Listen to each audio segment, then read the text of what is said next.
All right, so before we start the installation, we want to know a couple of things. One, we want to know the group numbers we will be using. So for me, that is, these are going to be the groups. Oh, actually, I really don't need anything past the mythos. So I'm using 482 through 485 here.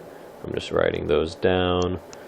So these are going to be the groups that we'll be using for our group selection, and then our selection order groups are these ones I've got in this light yellow color. So 495 through 498 for me. Again, these are groups being referenced for sequence selection order. Besides that, just be mindful of what page you're going to want to be storing this to and what fader you're going to want to be assigning it to, keeping in mind that it will be 3 faders side by side. So with that said, let's go ahead and run the installer. I'm going to click it, and it does some stuff in the background. It's going to start asking for our group numbers. So I was going to be using 482 through 485, so I'm going to enter it just like that.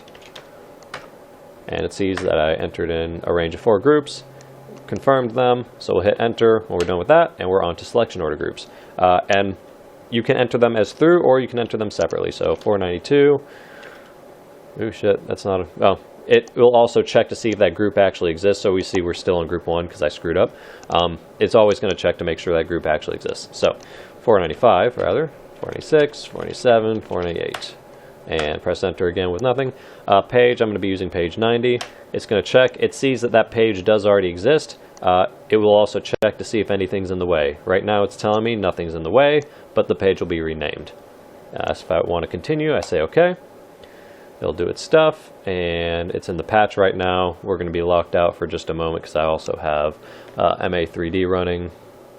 Should have killed the session first.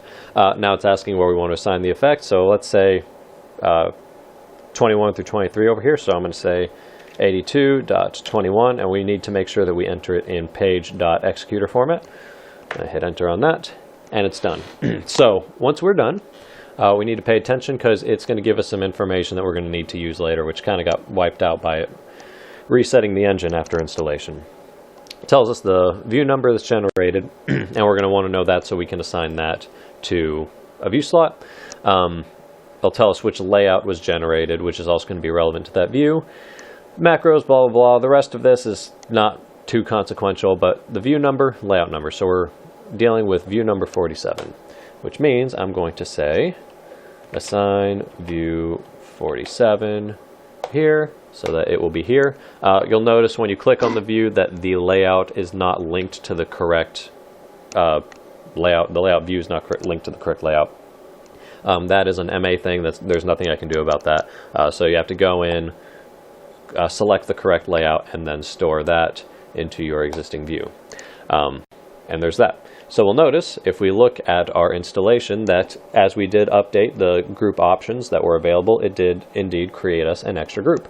So if we right click on that, it does exactly what we expected to. Created the group, named it correctly, and gave us the correct Lua command inside of that macro.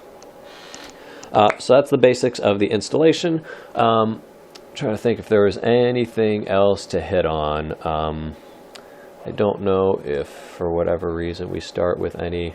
Yeah, so for some reason, I don't exactly know why, but we somehow, oh, because it runs the reset macro. That still shouldn't do it.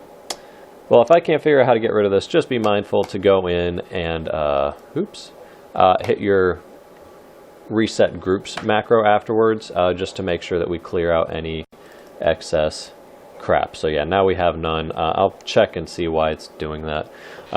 Reset your groups, and we should be good to go after that. So that is your installation process. Next video, we are going to cover uninstallation.